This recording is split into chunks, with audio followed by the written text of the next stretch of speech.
Hello friends, good morning. कैसे हैं आप लोग? निर्मला निर्माण क्लासेस में आप सभी का हार्दिक अभिनंदन है। आइए देखते हैं, आज है 25 अक्टूबर। आज देखते हैं 25 अक्टूबर 2020 का करंट अफेयर्स क्या क्या है। आते हैं 12 नंबर क्वेश्चन पर, क्या है देखते हैं।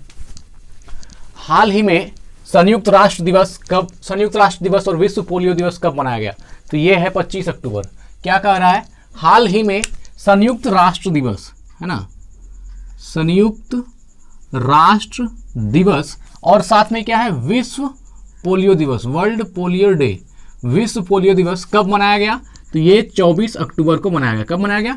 24 अक्टूबर को। ठीक, तो यूनाइटेड नेशंस डे जो संयुक्त राष्ट्र दिवस है, यूनाइटेड नेशन डे, संयुक्त राष्ट्र दिवस और विश्व पोलियो दिवस, वर्ल्ड पोलियो डे कब मनाया गया? तो यह मनाया गया है 24 अक्टूबर को, मतलब कल के दिन 24 अक्टूबर को मनाया गया।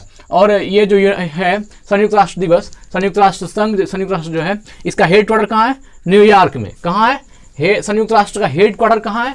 तो न्यूयॉर्क में, हेडक्वार्टर न्यूयॉर्क में है। और विश्व का ये सबसे धनी देश कौन है? न्यूयॉर्क। विश्व का सबसे धनी सिटी माना, सबसे धनी शहर माना जाता है किसको? न्यूयॉर्क को। और इसके डायरेक्टर कौन है? एंटोनियो गुटेरस, है ना। संयुक्त राष्ट्र के डायरेक्टर कौन है? तो इसके डायरेक्टर है एंटोनियो गुटेरस। कौन है? Antonio Guterres. ठीक है, जो कहाँ के हैं? पुर्तगाल के। एंटोनियो गुटेरस कहाँ के हैं? तो ये पुर्तगाली है, मतलब ये पुर्तगाल के हैं। ठीक, और देखिए इसके मेंबर कंट्री कितने हैं? 193। संयुक्त राष्ट्र का मेंबर कंट्री कितना है? 193। 193 जो है इसके सदस्य देश हैं। 193 मेंबर कंट्री 193 है। और 193 नंबर, सबसे लास्ट नंबर पर जो है 193 पर कौन है? दक्षिणी सूडान। सबसे लास्ट पर कौन है? दक्षिणी सूडान। संयुक्त राष्ट्र का जो है ये है, जो जितना भी इसमें मेंबर कंट्री है वो 193 है। और 193 नंबर पर कौन है? दक्षिणी सूडान, सबसे लास्ट में है। ठीक है, और जो ये जो पोलियो दिवस मनाया गया, ये पोलियो के टीकाकरण को लेकर के है। मतलब पोलियो का टीकाकरण जो है जन जन तक जाना चाहिए, उसके लिए अवेयरनेस फैलाने के लिए है। और पोलियो उन्मूलन के लिए यह दिवस मनाया जाता है। कौन सा? विश्व पोलियो दिवस। पोलियो उन्मूलन के लिए भी इसको मनाया जाता है। और जो इसका थीम क्या है, विश्व पोलियो दिवस की थीम क्या रही इस बार का? तो पोलियो के खिलाफ एक जीत। पोलियो के खिलाफ एक जीत, वैश्विक स्वास्थ्य के लिए एक जीत। पोलियो के खिलाफ एक जीत, वैश्विक स्वास्थ्य के लिए एक जीत, ये जो है इस बार विश्व पोलियो दिवस की थीम रही है ना। तो ठीक, क्वेश्चन नंबर 1 हो गया। तो इसका थीम याद रखना है, पोलियो के खिलाफ एक जीत, वैश्विक स्वास्थ्य के लिए एक जीत, ये है पोलियो का थीम। अब आते हैं क्वेश्चन नंबर 2 पर। ठीक, दोनों में क्या है? हाल ही में अंतर्राष्ट्रीय श्रम संगठन, अंतर्राष्ट्रीय श्रम संगठन, इंटरनेशनल लेबर ऑर्गेनाइजेशन, हाल ही में इंटरनेशनल श्रम लेबर संगठन ऑर्गेनाइजेशन, इंटरनेशनल लेबर अंतर्राष्ट्रीय श्रम संगठन के शासी निकाय, है ना, शासी निकाय के अध्यक्ष के रूप में किसे नियुक्त किया गया? तो ये किया गया है भारत को। और भारत जो है ये अंतर्राष्ट्रीय श्रम संगठन के शासी निकाय के अध्यक्ष हैं। और ये जो है भारत जो है अध्यक्ष रहेगा कब तक? जून 2021 तक बना रहेगा। भारत जो है इसका सदस्य अध्यक्ष जो है जून 2021, है ना, जून 2021 तक जो है भारत इसका सदस्य बना रहेगा। किसका? इंटरनेशनल लेबर ऑर्गेनाइजेशन का, अंतर्राष्ट्रीय श्रम संगठन का अध्यक्ष जो है जून 2021 तक भारत बना रहेगा। और देखिए इसके पहले 35 साल पहले भारत ने इसकी अध्यक्षता की थी। उसके बाद 35 साल बाद जो है फिर भारत ने इसका अध्यक्षता की है। और इसकी स्थापना कब हुई थी? 11 अप्रैल 1900। अंतर्राष्ट्रीय श्रम संगठन की स्थापना कब हुई थी? 11 अप्रैल 1919 को, 11 अप्रैल 1919 को किया है इसकी स्थापना हुई थी। किसकी? अंतर्राष्ट्रीय श्रम संगठन की, 11 अप्रैल। ठीक है, और इसका हेडक्वार्टर कहाँ है? जेनेवा, जो कहाँ है? स्विट्जरलैंड में। अंतर्राष्ट्रीय श्रम संगठन का हेडक्वार्टर कहाँ है? ये है जेनेवा में।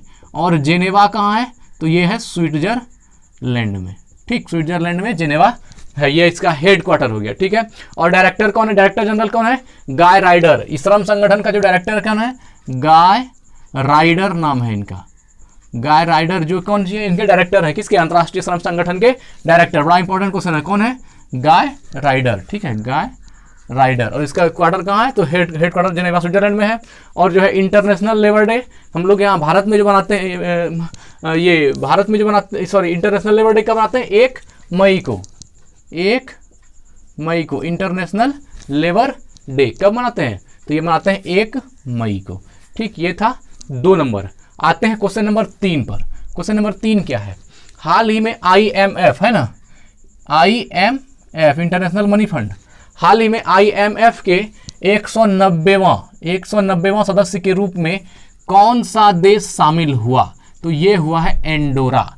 ये जो है IMF का 190वां देश, 190वां जो है सदस्य बना है, ये कंट्री मेंबर है। 190वें सदस्य के रूप में कौन सा देश शामिल हुआ है? तो ये हो गया है एंडोरा।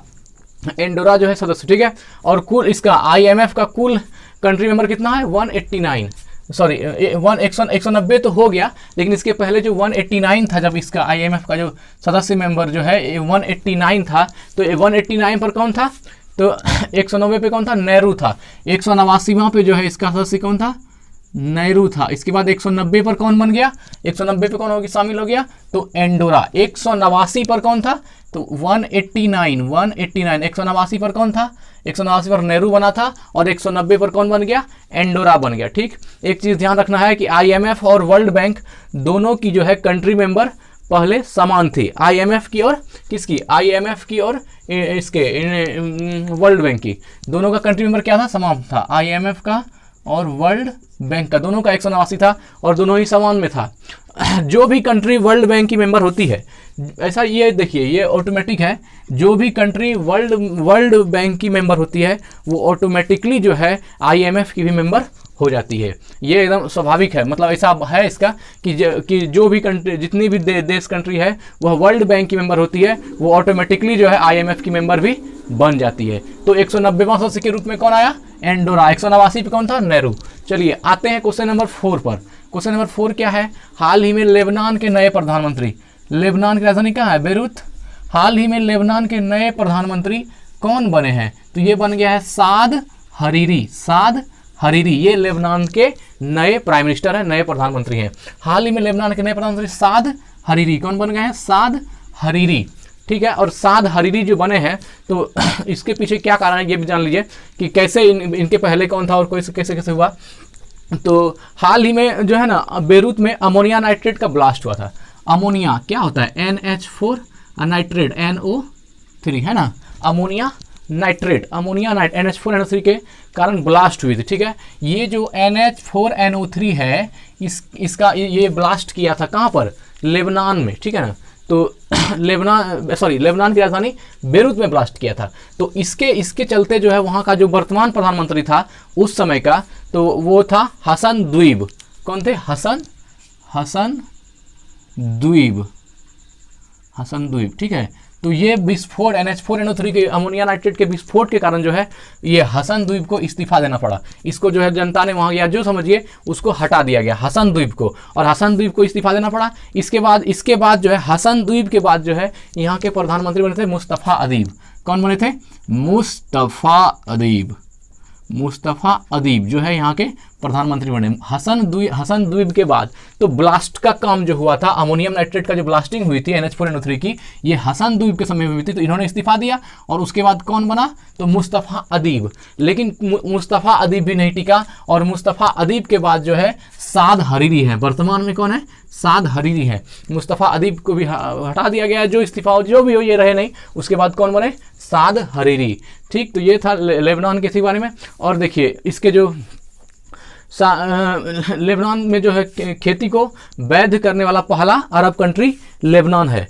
किसको वैध करने वाला? सॉरी, भांग की खेती को। ये जो लेबनान है, यहाँ पर लेबनान के बारे में एक और भी बात है कि यहाँ जो है भांग की खेती को वैध कर दिया गया है। कहाँ पर? लेबनान में। मतलब भांग की खेती आप कर सकते हैं, इसमें कोई कानूनन जुर्म नहीं है। भांग की खेती को वैध करने वाला देश कौन है?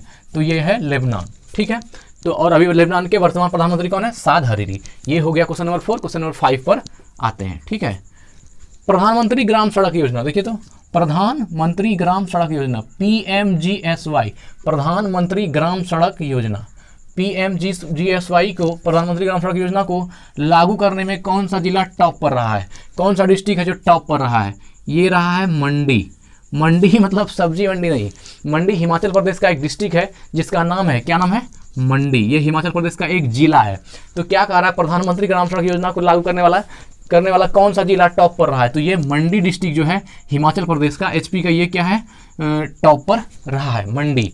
और देखिए इसमें ग्राम सड़क योजना, अब प्रधानमंत्री ग्राम सड़क योजना इसका शुरुआत कब हुआ? तो 2000 ईस्वी में, 2000 में जो है ना इसकी स्टार्टिंग हुई थी। 2000 ईस्वी में प्रधानमंत्री ग्राम सड़क योजना का आरंभ हुआ था। और इसमें क्या है कि जिस राज्य के किसी गांव में, मान लीजिए कोई स्टेट है भारत का, उसके किसी गांव में अगर उस गांव की आबादी जो है, जो पॉपुलेशन है 250 से ज़्यादा है, कितना है, 250 से अगर ज़्यादा की आबादी है, तो वहाँ पर जो है हर मौसम सड़क संपर्क प्रदान करने का सुविधा दिया जाएगा। हर मौसम सड़क संपर्क प्रदान करने का सुविधा दी जाएगी अगर उसकी आबादी 250 से ज़्यादा है। तो वहाँ पर जो है प्रधानमंत्री ग्राम सड़क योजना ये सड़कों के लिए है, मतलब बना, वहाँ जो है उसके द्वारा सड़कों का निर्माण किया जाएगा। संपर्क प्रदान करने के पर्पज़ से ये जो है PMGSY प्रधानमंत्री ग्राम सड़क योजना को लागू किया गया था। तो ये कब स्टार्ट हुआ था? 2000 में, ठीक। और अभी टॉप पर कौन सा जिला रहा है? मंडी। इसको लागू करने वाला कौन सा जिला टॉप पर है? मंडी, ठीक। क्वेश्चन 5 हो गया। क्वेश्चन 6 पर आते हैं। क्या है? नाबार्ड के साथ साझेदारी। क्या है? NABARD, national bank for agriculture and rural development. NABARD के साथ साझेदारी में किस राज्य ने, नाबार्ड के साथ साझेदारी में किस राज्य ने एकीकृत मॉडल कृषि ग्राम योजना शुरू की है? तो ये किया है उत्तराखंड ने। किसने शुरू किया है? तो उत्तराखंड ने, ठीक है। देखिए नाबार्ड के साथ साझेदारी किया और इसमें जो है किस राज्य ने एकीकृत मॉडल कृषि ग्राम, देखिए ये जो है ग्राम योजना शुरू किए थे उत्तराखंड में। तो उत्तराखंड के सीएम कौन है? तो त्रिवेंद्र सिंह रावत। उत्तराखंड के सीएम कौन है? ये है त्रिवेंद्र सिंह रावत। इन्हीं के द्वारा जो है ये चलाया गया है। त्रिवेंद्र सिंह रावत जो है ये उत्तराखंड के किसानों की जो है आर्थिक स्थिति को मजबूत करने के लिए, उनका आय दोगुना करने के लिए एकीकृत मॉडल कृषि योजना लाए। एकीकृत मॉडल कृषि योजना में क्या है? किसानों को जो है नवीन से नवीन साधन, जो कि जिससे कृषि में आसानी हो, एकीकृत मतलब क्या, नई ढंग से कृषि तकनीक को विकसित करने के लिए एकीकृत मॉडल कृषि योजना जो है एकीकृत मॉडल कृषि योजना शुरू किया गया। एकीकृत मॉडल कृषि योजना शुरू किया गया कहाँ? उत्तराखंड में। और ये किसने किया था? त्रिवेंद्र सिंह रावत जी ने। किसके साथ? नाबार्ड के साथ, है ना। और जो है नाबार्ड का फुल फॉर्म क्या होता है? नाबार्ड का फुल फॉर्म क्या होता है? तो ये है national bank for agriculture, NABARD, NABARD, national bank for agriculture and rural development. National bank for agriculture and rural development. तो ये नाबार्ड है। अब नाबार्ड पर बात कर लेते हैं।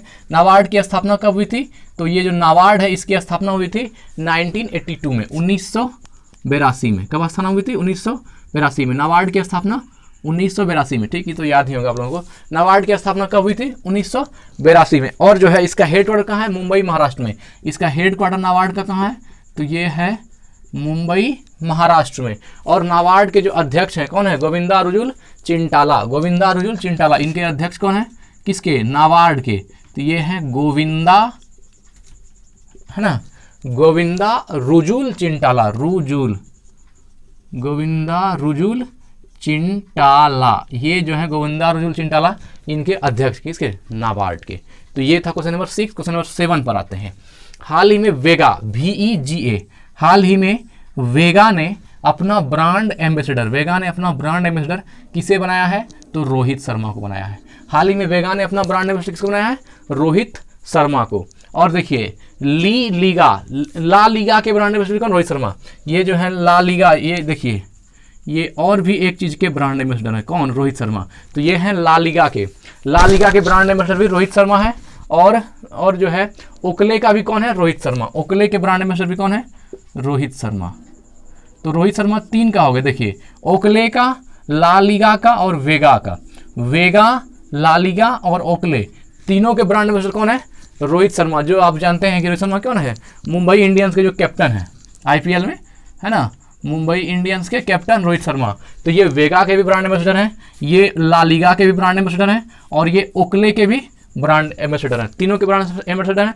और कुछ खिलाड़ी से जुड़ा बात है तो आप बताइए, ड्रीम 11 का तो जानते ही हैं कौन है? MS धोनी। ड्रीम 11 के ब्रांड एम्बेसडर कौन है? MS धोनी जी हैं। और ग्रेट लर्निंग प्लेटफॉर्म, एक और भी है great learning platform. Great learning platform के कौन है? तो विराट कोहली है। ग्रेट लर्निंग प्लेटफॉर्म इसके कौन है? तो विराट कोहली है ग्रेट लर्निंग प्लेटफॉर्म के, ठीक है। और भी एक ई बाइक गो का कौन है? हरभजन सिंह। एक ब्रांड एम्बेसडर और भी है ई बाइक गो के ब्रांड एम्बेसडर कौन है? तो ये हरभजन सिंह है, ठीक। हरभजन सिंह ई बाइक गो हो गया। अब क्वेश्चन नंबर 8 पर आते हैं। 8 नंबर देखिए तो क्या है? हाल ही में आउटस्टैंडिंग यंग पर्सन 2020 से किसे सम्मानित किया जाएगा? तो ये है डॉक्टर जयजिनी वर्गीस। देखिए हाल ही में यंग पर्सन 2020 क्या ना, इस आउटस्टैंडिंग यंग पर्सन 2020 से किसे सम्मानित किया जाएगा? तो ये सम्मानित किया जाएगा डॉक्टर जयजिनी वर्गीस को। डॉक्टर जयजिनी वर्गीस अभी तो इंग्लैंड की हैं, लेकिन बता दें कि ये मूल रूप से भारतीय हैं। कौन? डॉक्टर जयजिनी वर्गीस मूल रूप से ये इंडियन है। और इनको जो है इनके बेहतर काम करने के लिए, बेहतर काम क्या, ये प्लास्टिक सर्जन है, तो उनके बेहतर काम के लिए जो है प्लास्टिक सर्जन में मतलब बहुत अच्छा इनका ये रहा। तो डॉक्टर जयजिनी वर्गीस को जो है इस आउटस्टैंडिंग यंग पर्सन 2020 के सम्मान से सम्मानित किया गया, ठीक है। अब आगे प्रसिद्ध प्लास्टिक सर्जन हो गया। चलिए आगे बढ़ते हैं क्वेश्चन नंबर 9 पर। हाल ही में सोलोमन द्वीप में, है ना, सोलोमन आइसलैंड, हाल ही में सोलोमन द्वीप में भारत का अगला राजदूत एम्बेसडर किसे नियुक्त किया गया है? तो यह है सुशील कुमार सिंघल। किसको नियुक्त किया गया है? सुशील कुमार सिंघल को, है ना। हाल ही में सोलोमन द्वीप में भारत का अगला राजदूत, कहाँ का? भारत का अगला राजदूत किसे नियुक्त किया गया है? सुशील कुमार सिंघल को। और देखिए ये जो सुशील कुमार सिंघल है, ये 2000 बैच के IFS ऑफिसर हैं। 2000 ये जो है 2000 बैच के क्या है? IFS ऑफिसर हैं, ठीक है, सुशील कुमार सिंघल। और देखिए इनकी नियुक्ति सोलोमन द्वीप में की गई है, सोलोमन आइसलैंड में की गई है, सोलोमन द्वीप में की गई है। अब सोलोमन की राजधानी कहाँ है? होनियारा। सोलोमन की कैपिटल कहाँ है? तो इसका कैपिटल है होनियारा जो है इसकी राजधानी है सोलोमन द्वीप की। और इसका मुद्रा क्या है? Solemnly dollar. इसका करेंसी क्या है? इसकी करेंसी है सोलोमनी डॉलर भी कह सकते हैं, सोलोमनी डॉलर। तो ये था 9। क्वेश्चन नंबर 10 पर आते हैं, ठीक है ना। क्वेश्चन नंबर 10 में क्या है? हाल ही में केंद्र सरकार ने पहली बार किस राज्य क्षेत्र में पंचायती राज अधिनियम, क्या है? पंचायती राज अधिनियम को अपनाने की मंजूरी दे दी है ना। हाल ही में केंद्र सरकार ने पहली बार राज्य क्षेत्र में पंचायती राज अधिनियम को अपनाने की मंजूरी दे दी। ये कहाँ दे दी है?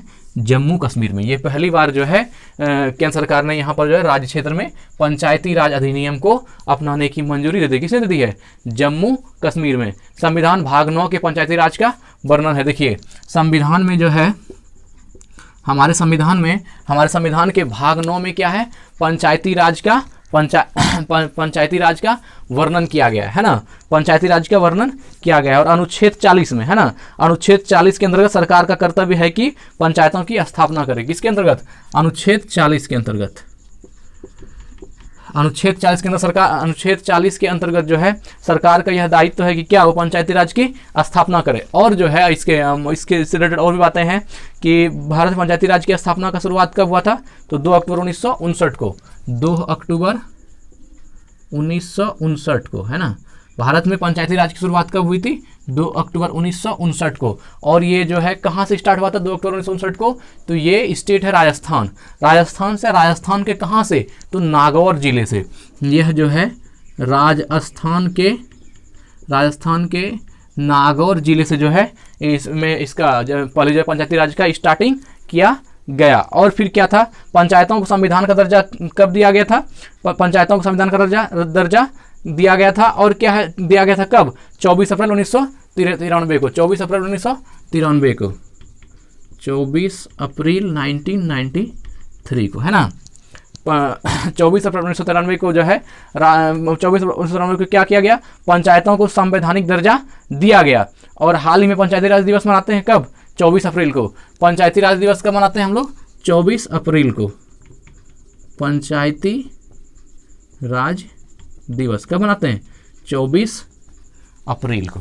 ठीक, अब जो है 24 अप्रैल को मनाते हैं पंचायती राज दिवस। इसके साथ ये खत्म हो गया, लेकिन एक बात, पंचायती राज से जुड़ी अभी कुछ बातें बाकी है जिसको हम अभी थोड़ा सा देख लेते हैं। पंचायती राज से जुड़ी बहुत सारी समितियां पूछी जाती है। पंचायती राज से जुड़ी बहुत सारी समितियां, अब इसको समिति को याद कर लीजिए। समिति है पंचायती राज से जुड़ी जो समितियां हैं उसको देखते हैं क्या क्या है। तो सारी समितियों को समेट दीजिए बैग्स में। किसमें, बैग्स में। ये हो गया बैग्स, सारी समिति आ गई बैग्स में। तो क्या हुआ, बी से जो है बलवंत राय मेहता समिति। बी फॉर क्या हो गया, ये हो गया बलवंत राय मेहता समिति। और ए से क्या हो गया, अशोक मेहता समिति, अशोक मेहता समिति। और ये क्या है, जीवीके राव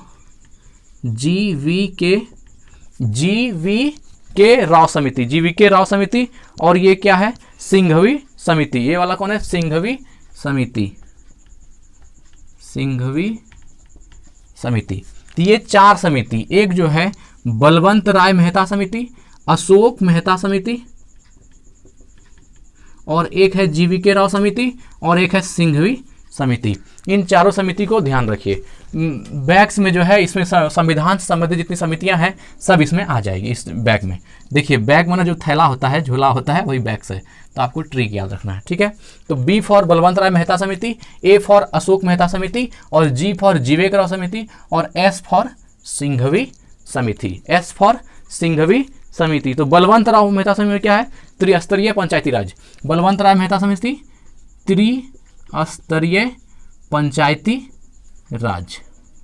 त्रिस्तरीय पंचायती राज। ये किससे हो गया, बलवंत राय समिति से। और इनका बेटा अशोक मेहता समिति है ना, अशोक राय मेहता समिति। इसमें क्या है, तो इसमें हो गया द्विस्तरीय पंचायत समिति। अशोक राय मेहता समिति में क्या हो गया, द्विस्तरीय पंचायती समिति। और है एक जीवेक मेहता समिति, द्विस्तरीय पंचायती राज समिति। और जीवेक राव मेहता समिति जो है ये प्रत्येक 5 साल में चुनाव का बाद, प्रत्येक 5 साल में जो है चुनाव होना चाहिए, प्रत्येक 5 साल में चुनाव होना चाहिए। क्या हो गया, जीवेक राव समिति। और सिंघवी समिति में क्या है, पंचायतों को संवैधानिक दर्जा प्रदान किया गया। पंचायतों को संवैधानिक दर्जा प्रदान किया गया। तो ये था पंचायती ये जो है केंद्र सरकार का पहली बार पंचायती राज अधिनियम। तो पंचायती राज से जुड़ी हुई समितियां थी, तो समिति को सबको बांट दिए बैग्स में। BAGS बैग्स मतलब क्या हो गया, तो बैग्स हो गया मतलब बी फॉर बलवंत राय मेहता समिति, ए फॉर अशोक राय मेहता समिति, और जी फॉर जीवेक राय मेहता समिति, और एस फॉर सिंघवी समिति। तो सबका देखिए राष्ट्रीय पंचायत है ना, त्रिस्तरीय पंचायती समिति, ये किससे, बलवंत राय मेहता समिति से। और इनका बेटा है अशोक राय मेहता समिति। इसमें क्या है, द्विस्तरीय पंचायती राज समिति, द्विस्तरीय पंचायत क्यों हो गया, अशोक मेहता। और जीवेक राव समिति ये क्या है, प्रत्येक 5 साल में जो है चुनाव होना चाहिए, ये जीवेक राव समिति। और सिंघवी समिति का क्या है, पंचायतों को संवैधानिक दर्जा, ये सिंघवी समिति।